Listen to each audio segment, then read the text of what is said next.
crazy feeling, I know I'm in trouble again. I'm in trouble, 'cause you're a rambler and a gambler and a sweet-talking ladies' man. And you love your loving, not like you love your freedom.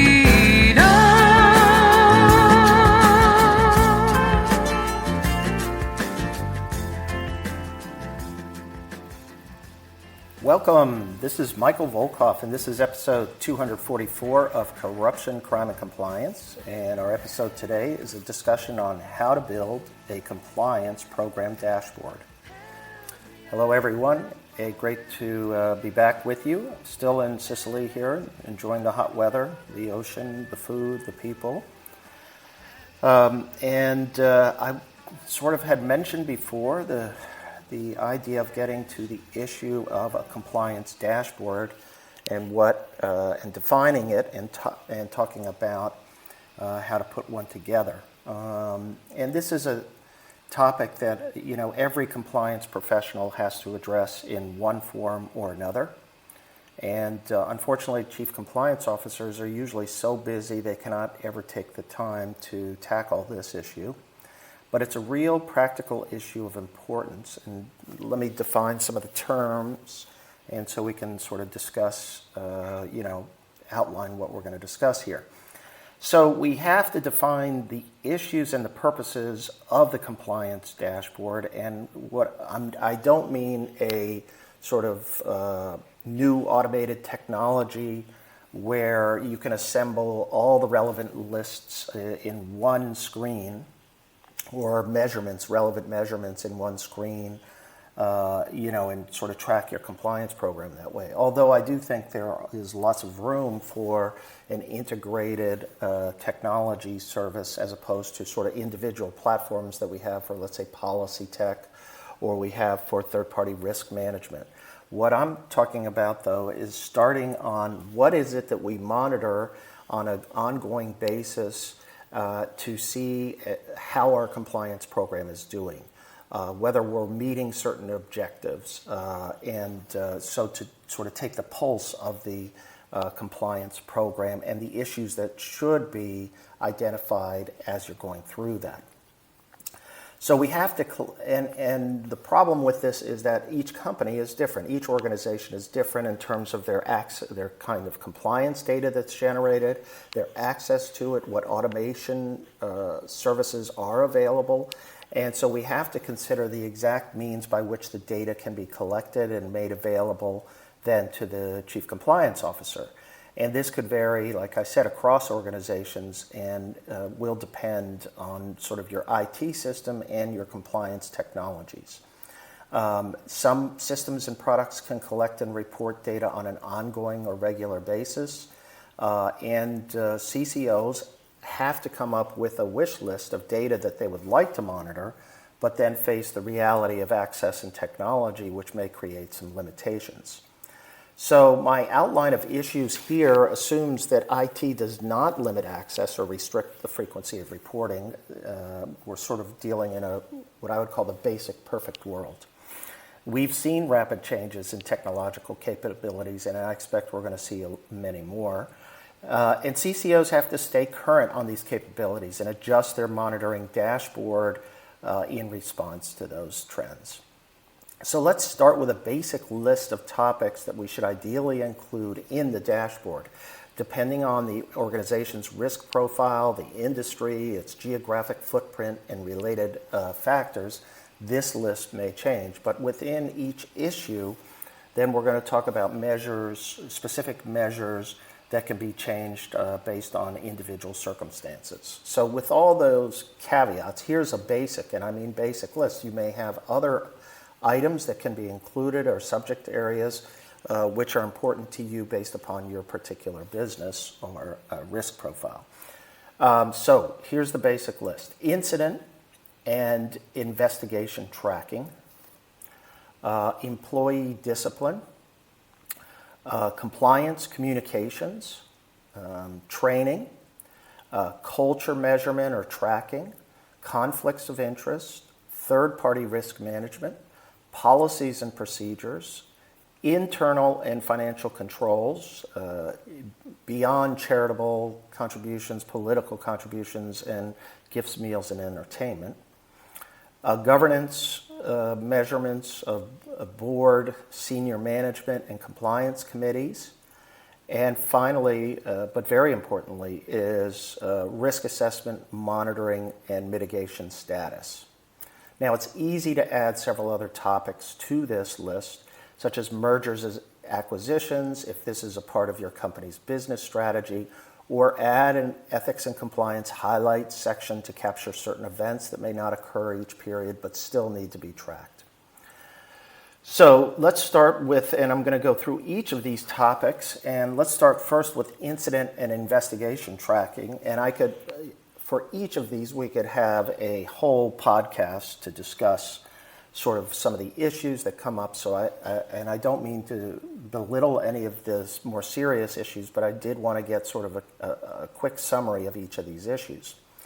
So the monitoring of incident and investigation tracking would center on the opening of matters, in quote, which would be defined to include incidents and investigations. Incidents are occurrences or incidents that do not rise to the level of warranting an internal investigation, be it by human resources, by compliance, legal, whatever. And that's to distinguish between these incidents that result in an investigation and those that do not require an investigation, such as, let's say, a routine employment matter that was handled without an investigation.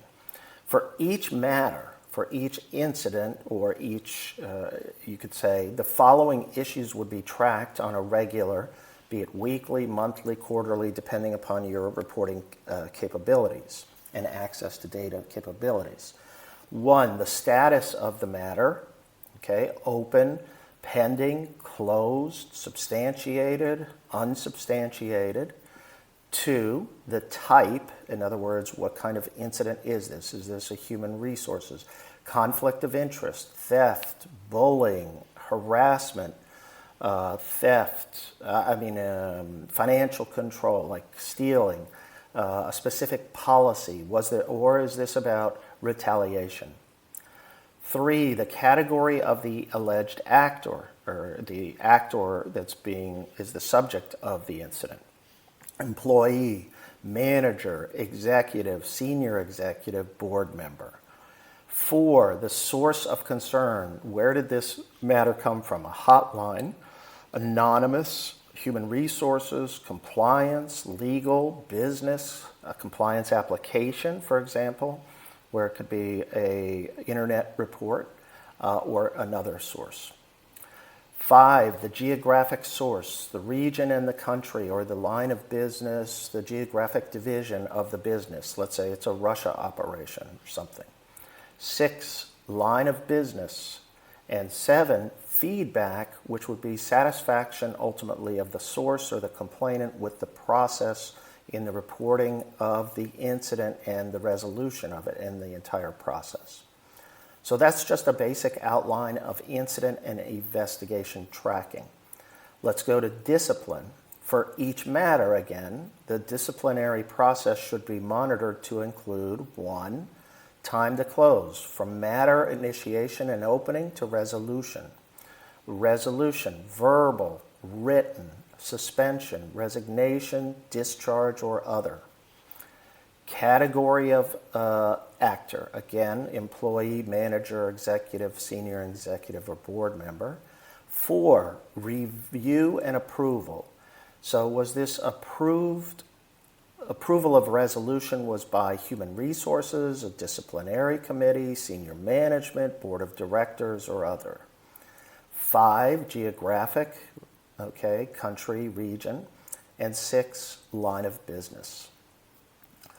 Okay, the next one is compliance communications. To track communications messaging, CCOs should track 1, sources. Who is it that provides a communications, whether it's in person or electronically through, let's say, email, newsletters, speech, all hands meeting, anything like that. So the sources are senior management, middle management, legal, compliance, and other sources. 2 would be the type, oral, written, electronic. 3, geographic, is it a region, a country, or it could be the entire operation. 4, the line of business. And 5, some kind of tracking mechanism for electronic communications, clicks, opens, links that are included within the communications. Were they opened, how many times, those types of things, and how many clicks are there on the message itself, if you're capable of doing that, to see how much of a response there was, or was the email even opened, for example.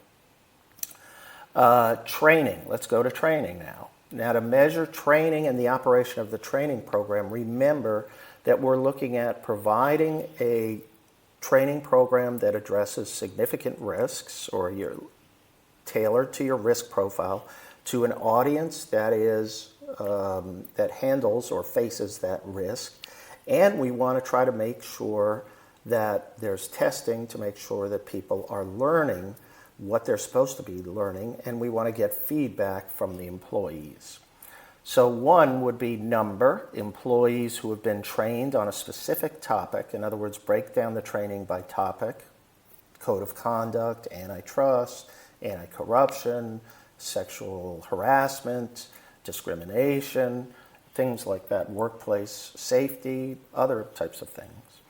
The number of eligible, or the number of employees who are required to complete that training, the type, whether it was in person or online, the topic, and being the risk area that's covered or areas. The number of hours per employee is 5. 6, the testing, the number, success rate, and percentage of successful testing. 7, geographic, again, country, region, area. 8, line of business. And 9, a survey of some sort to get employee feedback, data coming back from the employees. Was the training helpful? Did you learn anything? And what improvements do you suggest?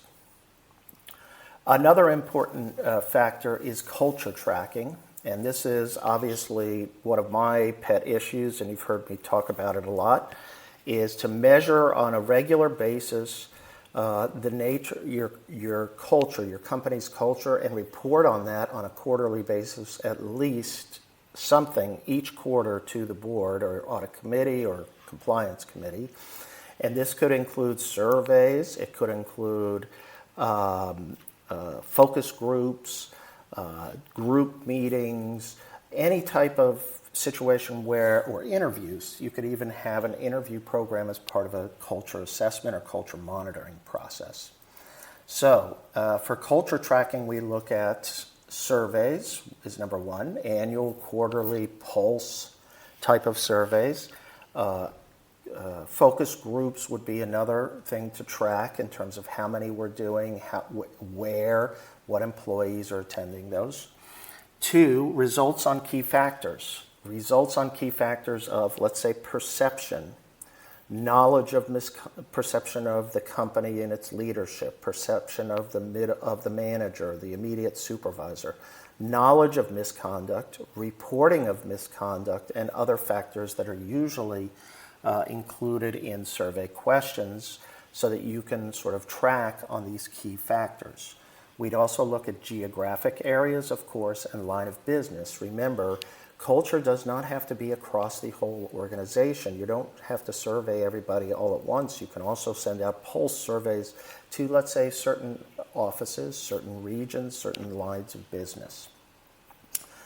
Okay, let's go to another important issue, that's conflicts of interest. And assuming that a company maintains some kind of automated conflict of interest disclosure program, and there's some kind of internal oversight committee function that's available for conflict of interest issues that could come up. The CCOs, in my view, should collect a number of items here. 1 would be the number and type disclosed of conflicts, potential conflicts. So personal and family relationships where there's conflicts with the organization. Financial relationships where somebody may, try to get a brother to be a vendor. or brother's company, and other types of also intra-company personal relationships, which may violate fraternization policies. So all of the number and types of conflicts per category should be tracked. 2, the result, what happened with that conflict? Was it or alleged conflict? Was it resolved? Was it mitigated? Or is it still pending in terms of being reviewed and assessed? 3, I would track the category of actors, employees, managers, executives, senior executives, board member. 4, the source. Now we could have the source being the self-disclosure through the automated program or any other type of self-disclosure where somebody comes, let's say, to compliance and says, I think I may have a conflict with this. And the source could also be a complaint, a third-party complaint about what is perceived to be a conflict of interest or some behavior that seems to be a conflict. And the complaint should be tracked as to anonymous or identified and where it came from. Then I would do your usual geographic source with countries and regions and line of business again. So that's sort of our first 5 or so. I have some more to go through. And remember, these are all important sources for feedback, internal data, communications. We're looking at it, and we should track the trends of these, of this data in terms of as we go along. Let's say we're collecting it each month. Track the trends. You start to go with the trends. And at some point, I would bring in some benchmarking against comparable organizations to the extent you can find data like that. But there are data sources for that in terms of benchmarking certain things from compliance programs. And the compliance dashboard, as you're monitoring all of this, is an important part of this feedback loop. So let's go to a few more now. Policies and procedures. Assuming that the organization has adopted a policy management program, often using an automated program, for each policy, a CCO should track 1, subject, legal, compliance, safety and health, human resources, antitrust, anti-corruption, trade compliance, whatever the subject is. For each subject, the last review, the review of the policy, revisions that were adopted, if there were none or some, and updating when it's up next for review. That's the future review category. 4 would be new policies or policy or new policies. 5 would be internal dissemination, communication, posted on an internal website, posted on an external website, and to the extent we can do this, let's track the data, the clicking data on internal website by policy, user, and other data available. If, for example, within the policy itself, there are certain links, and we can track how many people are clicking on certain links, that may provide important information as to whether or not people are reading and what are they reading in the policies and procedures. Third-party risk management is another big topic, and ad nauseum, people have talked about this, but assuming an automated platform, which is really an operational minimum, CCOs should be able to generate a number of important data sets from this. 1, number, type, and status. In other words, the total of third parties, how many new third parties, let's say in the last period, pending, how many have been renewed, and then the type, agent, distributor, reseller, dealer, vendor, supplier, and other direct or indirect categories. 2, the risk level that was assigned. 3, the geographic location and changes, whether it's U.S., international region, and country. 4, the line of business. 5, whether there's a contract, purchase order, or other types of means of representations or some types of written document to confirm the relationship. 6, due diligence and screening completed, so the number that are completed in due diligence and screening, in process, or have never had due diligence or screening. 7, monitoring, sources, type, number of notices, what kind of monitoring data besides just adverse media may come in to be looked at, the resolution, the time to resolution from the time of notice, and then audit and review. The number and location and type reviewed or audited, the type of audit, whether it was desk, sampling, testing, or on-site visits, etc. These are obviously basic measures. They're depending upon your program and what you sort of require in terms of the informational steps could all be added to this list. Financial controls. Now, depending on the risk profile, there are a variety of internal controls that can be monitored.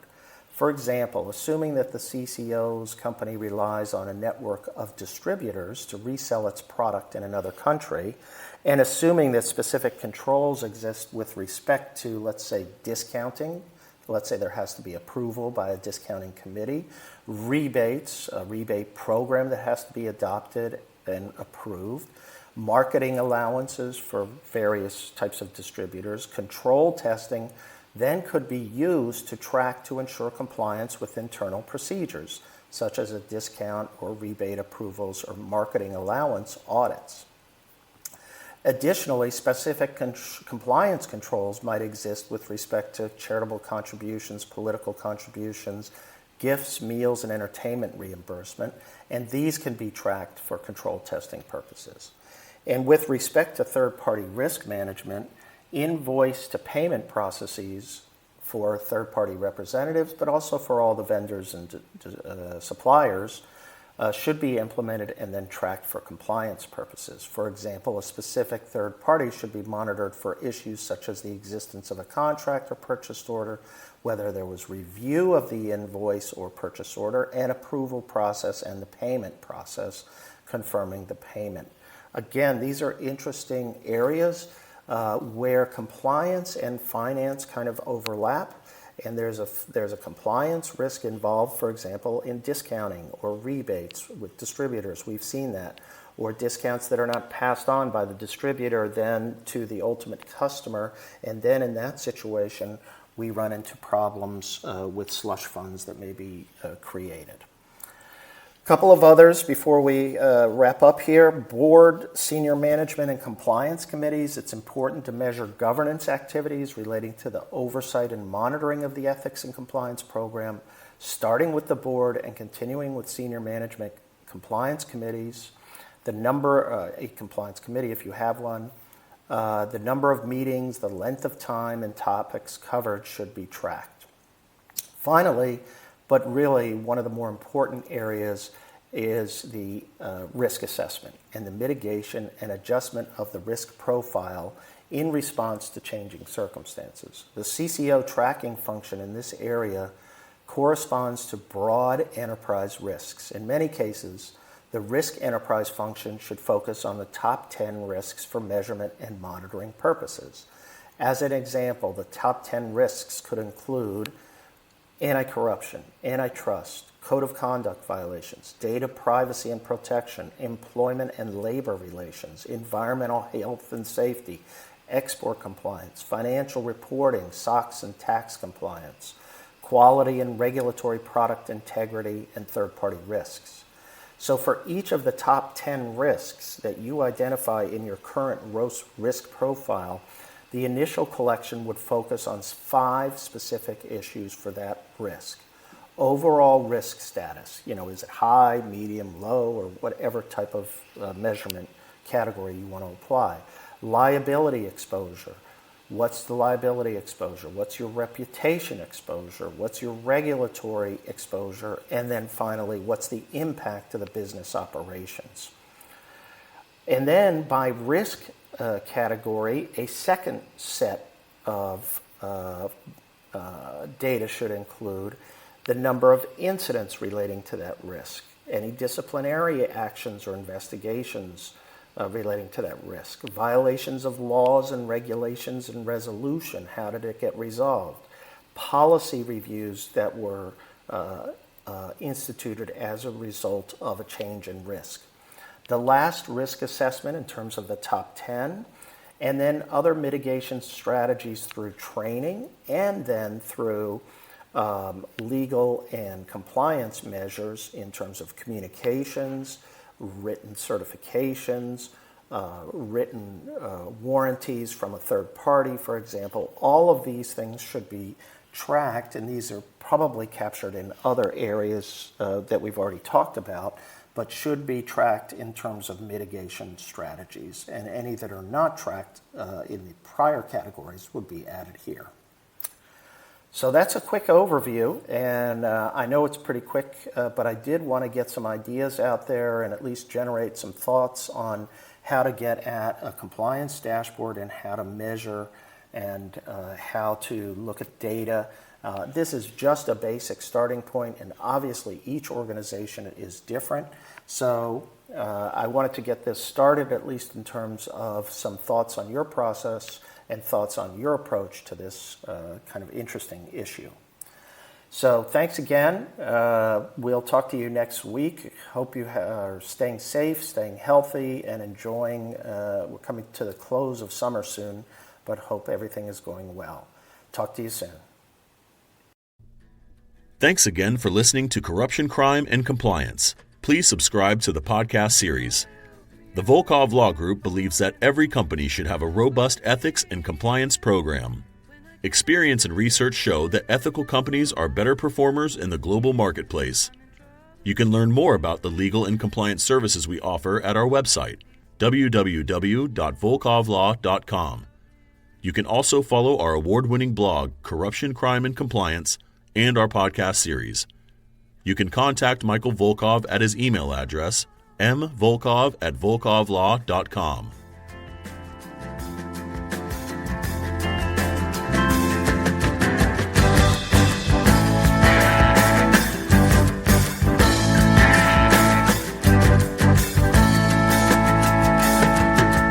Help me, I think I'm falling in love too fast. It's got me hoping for the future and worrying about the past.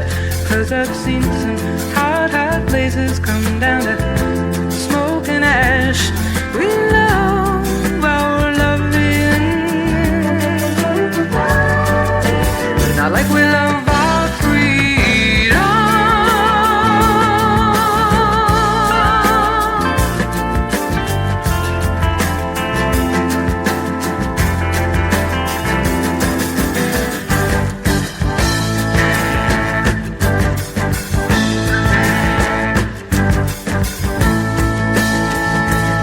Oh, didn't it feel good? We were sitting there talking, or lying in our talking. Didn't it feel good? We danced with a lady with a hole in her stocking. Didn't it feel good? Didn't it feel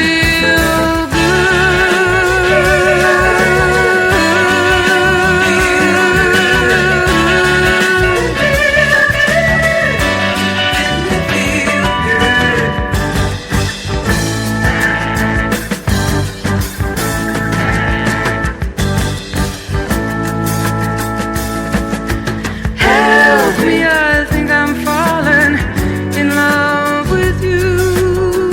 Are you gonna let me go there by myself? That's such a lonely thing to do. Both of us flirting around, flirting and flirting, hurting too. We love our loving, not like we